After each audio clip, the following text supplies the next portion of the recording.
Right, next up we've got Roman Dolidze and John Allan. This is going to be at light heavyweight. Got Roman Dolidze coming in at 7-0.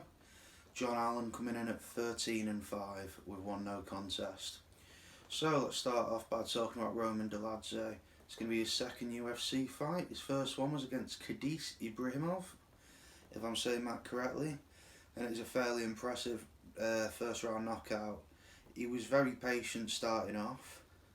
He dancing around the outside, picking his shots, and then when he found his shot, he got a decent head kick, knocked him to the ground, followed him up with punches, but he was probably out from a head kick. So very impressive UFC debut, and I think the odds are going to reflect that when we talk about that a bit later on. He is a very accomplished grappler. I believe he's won several competitions in Asia with it for his grappling, and you could see that by the fact Ibrahimov, he wanted nothing to do with him when he was on the ground. It's a sort, I don't want to say he got taken down, so I don't think that's true, but he was sort of happy to fall over and try and get Ibrahimov to come into his guard, and Ibrahimov clearly respected his grappling too much to consider that. You know, a couple of leg kicks on the ground and then he let him back up. Excuse me. So next up we'll talk about John Allan. John Allan's 13-5 and one no contest. And it's a no contest that we're going to be talking about. That was against Mike Rodriguez. If everyone remembers, quite recently Mike Rodriguez had that dodgy fight with Ed Herman, where he should have had the stoppage win in round 2 and got Kimura in round 3. So that's that. Mike Rodriguez, very impressive fighter. His 82.5-inch reach advantage. I think the main takeaway from this one was how well John Allan did against that. If John Allan is looking for the power punches, he did very well. He got wobbled once, I think, and that's about it, but he recovered fine and managed to turn getting wobbled into a takedown. Always very impressive. He was showing some pretty decent jiu-jitsu. Mike Rodriguez is primarily a Thai boxer though, so not his wheelhouse. And what else is there to say about this one? It did go the distance, and John Allan won the decision. Like I say, that was overturned, and that's because of a failed USADA drug test.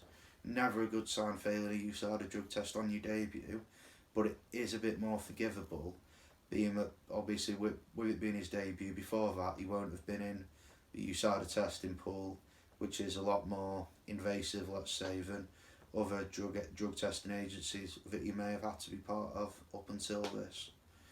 Alright, so now let's talk about what I think is going to happen.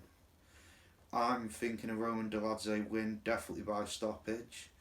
If I had to be more specific, I'd say knockout. And the stoppage win is at 10-11, or -110 for Dolidze. That's where my money will be going anyway. If you're looking for a safe bet on this one, I would bet for the fight not to go the distance. We're looking at between how many fights? 25 professional fights between the two of them, and we've had 2 decisions. Both of them were for John Allan. He won one of them and lost one of them. So that's it. Not to go the distance at 4-11 or -275.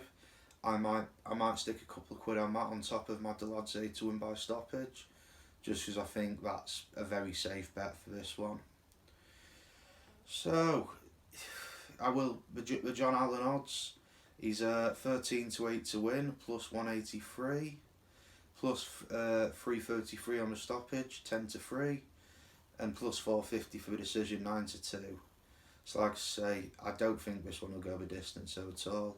I'm predicting a Roman Dolidze stoppage, probably a knockout, either round 1 or 2. I think he'll patiently wait for John Allan to put himself in a position, and then he'll crack him one. I also give Dolidze the advantage if it goes to the ground as well. I haven't seen much of his jiu-jitsu yet. Well, grappling, let's say. I think he's more of a Russian Eastern Bloc style grappling he's involved with. So that's going to be it. Roman Dolidze by stoppage at -110, 10-11, and that'll be it. So if you liked this, please feel free to like and subscribe. Tell your friends, tell your neighbours. Please feel free to follow me on Instagram, and I will see you later tonight with the third and final video, which is going to be the women's Flyweights, I think, but it might be bantamweight. Take care.